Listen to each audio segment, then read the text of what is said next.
What's up, ladies and gentlemen? You're very welcome along to our England-Scotland preview here on Anfield Agenda. As always, I'm joined from Leon from our sponsors Boyle Sports and from Mr. Jack Gill to just add that little bit of handsome factor to the stream because we need it. Let's be honest, Leon. We need it, mate, don't we? We need the young blood.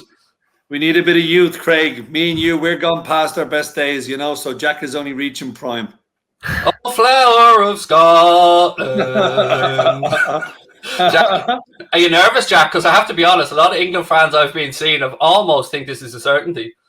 And I wouldn't say I'm nervous. I've told you, my feelings on international football before. I'm confident going into this. I thought, Croatia was probably the toughest test on paper, but I think due to, the relationship between the two sides, and this game is going to be incredibly difficult. I thought Scotland were very, very unlucky against the Czech Republic. I thought in terms of chance creation, they were outstanding. Andy Robertson on the left-hand side. I don't even think I'm being biased anymore when I talk about Robertson, and I honestly believe that he is one of the best left-backs of all time because, going forwards, that man is outstanding. He's defensively sound as well. But what let Scotland down against the Czech Republic was individual mistakes. And if they want to go through to the knockout stages, it's going to be a difficult task now. And they're going to have to make sure that they sniff them out, especially against England, who I think looked really good against Croatia. Leon, I want to say a little thank you to you guys, by the way. So I put my tenner no-lose bet on, lost, because I went for a long shot. But then my tenner free bet, I turned into €120. So there you go. I got lucky. Well, listen, that's what's good about it, Craig. It's a no-lose, no risk. If you don't win first time, you're getting a second bite at the cherry. And you've just proven it, that you've made 120 quid off the free bet. So well done.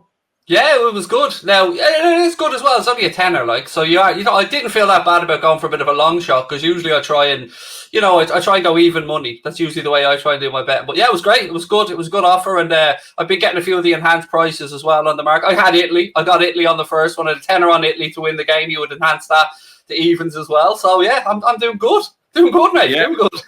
I was really impressed with Italy. They really kind of. First game set the standard, I think. But it's going to be a very good tournament. There's so many sides in with a show. And England are one of those, without shadow of a doubt. Do you reckon, Leon, that they'll make light work of Scotland? Or do you reckon that the passion alone that Scotland will bring, obviously with some talent as well, nobody's saying they're not a good side, but they're under more pressure than England going into this game? Yeah, they are. I think Steve Clarke got a selection wrong against the Czech Republic. I really do. I think when you leave a Premier League striker on the bench and you start someone who plays championship football, it always baffles me a little bit. As Jack alluded to, they created some chances. They were outdone by bad defending for the first goal, but a good header. But the second goal, you've just got to take your cap off to Schick. That's just a worldie. It's an absolute worldie. He's actually bent it, as Jack has just done there, but it's like a sand wedge. It was like a Phil Mickelson coming into Augusta. And you're turning amen corner and you've got to use the wind to help you. That's what he done. It was just a brilliant strike. But I think England, they surprised me with their team selection. Trippier left full. Phillips, he done really well. Probably man of the match for me in an England shirt. And Raheem Sterling, well, you get picked to be a match winner and he's a match winner. So he's justified his manager's selection in him. So interesting to see, does Garrett stick with the same 11? I think he might. Why would you change a winning team?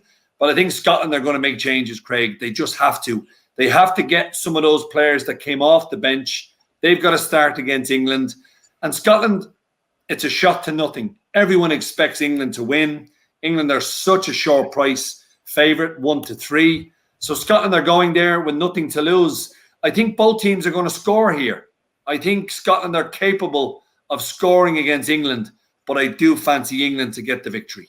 That shit goal had everything, didn't it? I had to keep it wrapped up in the net at the end of it. It's definitely going to be a Puskas Award winner. It has to be, surely. I mean, unless we see some other moment of magic. If you do it on a big stage like that, like James Rodriguez did when he took it away from Stephanie Roach, and that still hurts me, Leon, to this day that Stephanie Roach didn't get that award because her goal was sensational. It was a P-Mount United, I think it was, she scored it for. That's right.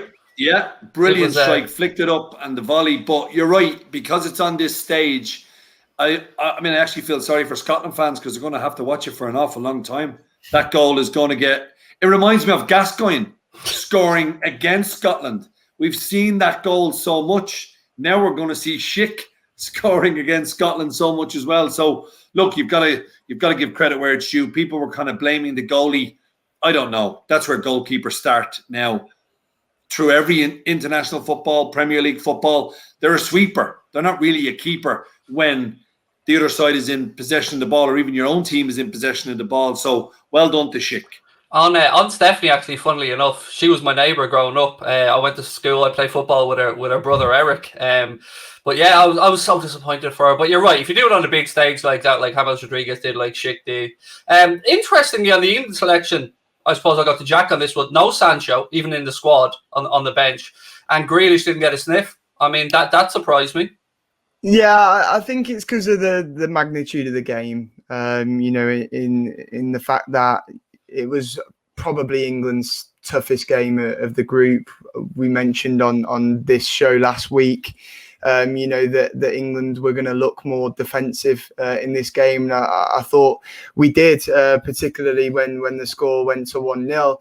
Just on Calvin Phillips, I think there was a lot of talk, obviously, going into this game about Jordan Henderson, why he's in the squad, if he's fully fit, from, you know, opposition fans and fans of England outside Liverpool supporters. But, you know, I think Calvin Phillips did an excellent job. And, you know, I've always been a fan of Calvin Phillips. I've always thought that he is a man that would thrive under Jurgen Klopp if he ever did come to Liverpool. I think potentially he's a man that, you know, if you look at Jordan Henderson, he's 30 soon, and maybe 25-year-old Calvin Phillips is someone that Liverpool and Jurgen Klopp look to at some point. And, you know, I was made fonder of him by the fact that he was wearing Adidas Predators in the game against Croatia.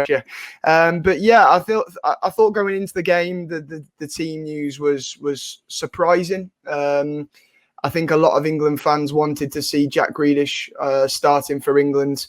But nonetheless, there was a clear game plan from Gareth Southgate right from the get-go. You saw Foden's movement, creating that space for Calvin Phillips, which worked on several occasions. Calvin Phillips, as I said, all over the pitch, man of the match for me. And Declan Rice, I thought, did a brilliant job at anchoring that midfield too, and cope with the threat of Modric in that midfield really, really well. So, you know, Southgate got a lot of criticism for what wasn't the most aesthetically pleasing England side. But that's not going to be the England side that we see throughout this tournament. And I wouldn't be surprised if there's 2 or 3 changes ahead of Scotland. Leon, to me, I think I've said this before in other shows, goal difference could play a massive factor in the way the third place, a lot of the third place teams are going to go through. So teams aren't going to want to be losing games 3-4-0, you know, even if they do pick up win in the group. So that's another factor to take into account here. And that may have been why Gareth Southgate in the first game did go a little bit tight as well. But Scotland, as you said, this is a free hit for them pretty much. It is, Craig. And look, I mean, they've got to try and get something from this game. They would have hoped, obviously, to kick off their campaign against the Czechs with at least a point, if not even go and beat the Czechs. They had enough chances to do it. But Steve Clarke, he's done a great job at Scotland, getting them to a tournament for the first time in, 20-odd years, 23 or 24 years.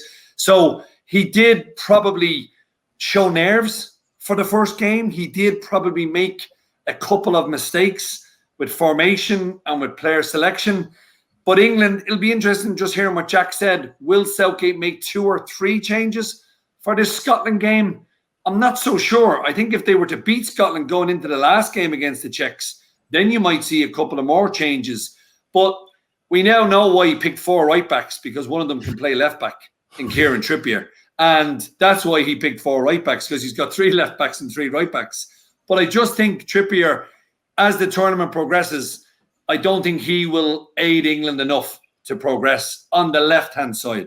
He just doesn't look that comfortable.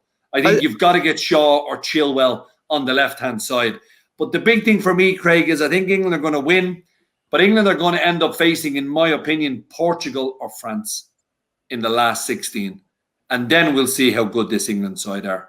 Because France or Portugal are going to finish runner-up in that group, in my opinion. So that's who England are going to play, because England are going to win the group. So then we'll know how good England are. Just Bale stepping up here to take a penalty. Oh, is he? A couple of deep breaths. Come on, Bale. I have him to score and have a penny with the game. Oh, do you? Yeah. He's ballooned it. Has he? Yeah, he's ballooned it over the bar. A good 3-4 yards. Paused in the run up, and then it was an atrocious penalty, gents. It was. I suppose, Jack, it's important in tournament football, in particular. It's what the Germans have got so well over the years, and the French is peaking at the right time, mate. It's grown into the tournament, and it really only starts for the big nations like that when the knockout stages come in. I think the situation is, 3 points probably gets you through the group stage. We spoke last week about how it's actually most likely the case, because it's harder now with the 4 best third places going through. It's harder to actually go out in the group stage than to progress. So, I think for England, it's job done now. Will we see Southgate experimenting a few different things in these next 2 group games? Leon mentioned before, it's a difficult task if England win the group. So it's going to be interesting. We know Southgate can play with that 5 at the back. We know he obviously played with 4 against Croatia. Will he match Scotland up and do the 5 at the back? We know Scotland like their width. We know their danger man is Andy Robertson on that left hand side. So will he go with a more defensive right winger than Phil Foden potentially? Will he trust Kyle Walker at right back? I thought he had a bit of a shocker defensively against Croatia. He was lucky that they didn't cause England too many problems. So it's going to be interesting to see Southgate's lineup in these next 2 games. But as Leon says, I'm sure it's an old cliche in football, isn't it? Saying take one game at a time and not look ahead. But I'm sure Southgate will have one eye on that round of 16 fixture and be worried if England top the group. And Leon, I was thinking there a minute ago, you were talking about England maybe going to play France or Portugal in that group. One of them big teams has to be careful, because, everybody's taking it for granted they're going to beat Turkey and all. But, if the goal difference goes against them, as I was saying earlier on, we could see a shock early in this tournament. Oh, you could, Craig. Yeah, because, Germany really disappointed me against France. I didn't think they were up to much.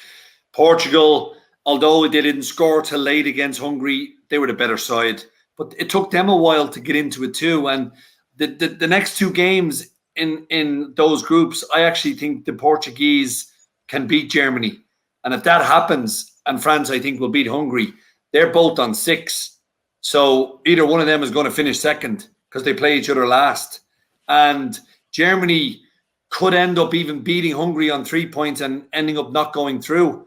Now, if Wales obviously hang on, they'll win. But I think, Craig, if you're looking at it deep down, England will have to play a big side sooner rather than later anyway.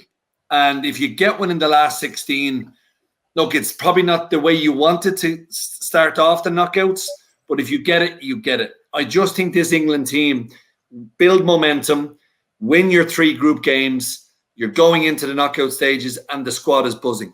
If you've got 9 out of 9, you're going in and you don't care who you play. And if you get over, if England can get by a France or a Portugal in the last 16, then they'll fear absolutely nobody. And they'll think that they're going to go on and win it. You have to look at it as well. The last World Cup, England got knocked out in the semi-final to Croatia. The last European Championships, knocked out by Iceland. So, it may favour Southgate and England playing against, one of the bigger nations because there's less expectation on the weight of these players. And we know that's an issue with the English media and has been an issue for many, many years where there's too much pressure on these players. So, it could be a good thing for England to play, in my opinion, either Portugal or Germany, because I think France are comfortably going to top that group.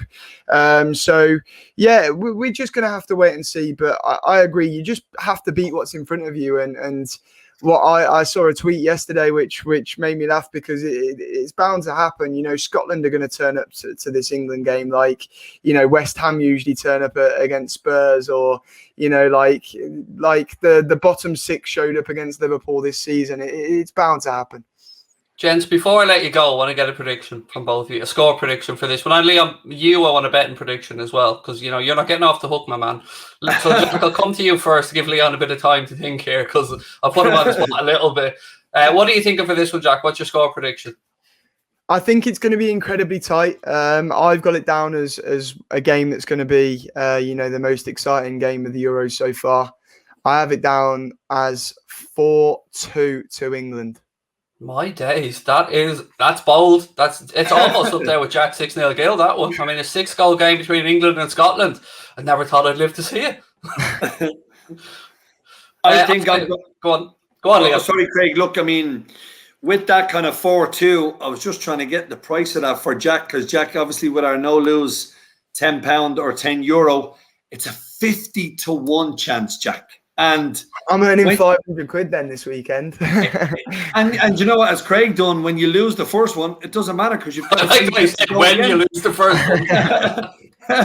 But it's like 4-2. I think. Look, I do think Scotland are going to go for this. They're going to go from the first minute. This is a derby. This is their Euros on the line. They're going to give it absolutely everything that they've got. I really do feel they will. However, I do feel England are just more superior. They've got better players. No disrespect to Scotland, but I just think England, whoever Gareth picks in the first 11, he knows he's got ample opportunities to change that. And I just have a feeling with Phil Foden, he played a kind of an unselfish game. I felt like the last time around, I think he could play a big role. But the one thing from an England perspective is, and I'm sure Gareth Southgate is kind of keen on this, Harry Kane has got to get more involved. I think he only had 24 or 25 touches of the ball in that whole game against Croatia. For England to go far in this competition, they need him involved in their play. So for me, I'm sticking with him. I went with him against Croatia, but I'm going Kane first, England 2-1, 20-1. I tell you what, he's killing my accumulator that I was telling you about. I had Lukaku, remember the special one of 14-1, Lukaku to score 4, Ronaldo to score 4, Kane to score 4. Ronaldo and Lukaku came out on fire, got me 2 in each in the early game. So I need Kane to show up in this one and get something. So you are right, yeah, he didn't get too involved, but most importantly, it was job done for England. I see a Scotland penalty in this game. I'm calling it now. I'm going for a Scotland penalty. So I'm going a 2-1 win to England. I think England will get the job done, like you, Leon. I'm never brave enough to pick a first goal scorer, but I will go for a penalty awarded in the game and England to win 2-1. So that's my prediction. So it should be a good game, Craig. Sorry, as Jack said, I think this is going to be an old-fashioned, derby. It's just a pity that there's not a full house at Wembley, because that would really, the Scots would have their away contingent. England fans would be there in full voice. And that's the only thing we're kind of missing. It's good that there's some fans back for it. What is it, 12,000 again at Wembley? But I just think this will be an old-fashioned. I'm going to put out something here as well, Craig. A red card. Yeah.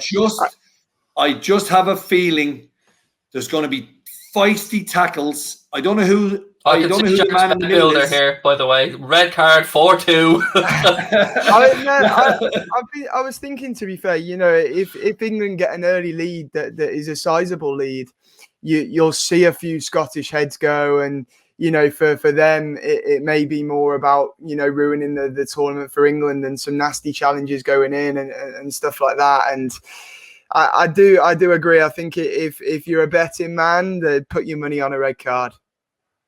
There you go. I think we've covered all bases there, gents. And look, ladies and gentlemen, don't forget, every England game, 10 quid, no lose offer at Boyle Sports. Download the Boyle Sports app from the Google Play Store, the Apple App Store. And as I always say, when you download the app, if you're a new customer, go in, lodge a tenner, place your first bet. And if you place it, let's say, on the England game, it doesn't come in, not only will you get your tenner back, but Boyle will give you at least a tenner for signing up and placing your first bet as well. So it's a great way to kick off the tournament. Thank you to Leon for coming on. Thank you to Jack. We'll chat ahead of the remaining England games in the tournament as well, which, Jack, I'm sure you're hoping will be many. We'll see. We'll wait and see. And Leon, there's always Qatar, mate. There's always Qatar 2022. But Craig, unfortunately, mate, I don't even think we're going to be there because we've already lost to bloody Luxembourg at home. So I think, and we've got Portugal in our group, and we've got, who else is in our group, Craig? I even forget now. Portugal and Serbia, is it? Serbia, yeah. So unfortunately, Craig, I think Ireland, fingers crossed, will make 2024. I think that's the next tournament that we'll be, hopefully. Can you imagine a whole load of us paddies sunburnt out there around Qatar, red hair and freckles. It's not right. Recipe for disaster. Recipe for disaster. There won't be enough air conditioning inside the stadiums, I can tell you that much. No. Right, ladies and gentlemen, that's been a pleasure. We'll be back ahead to the next England game. Don't forget, hit that subscribe button, drop a like on the video, and let us know your thoughts on anything we've spoken about today. Thank you to Leon and Jack. We'll see you soon.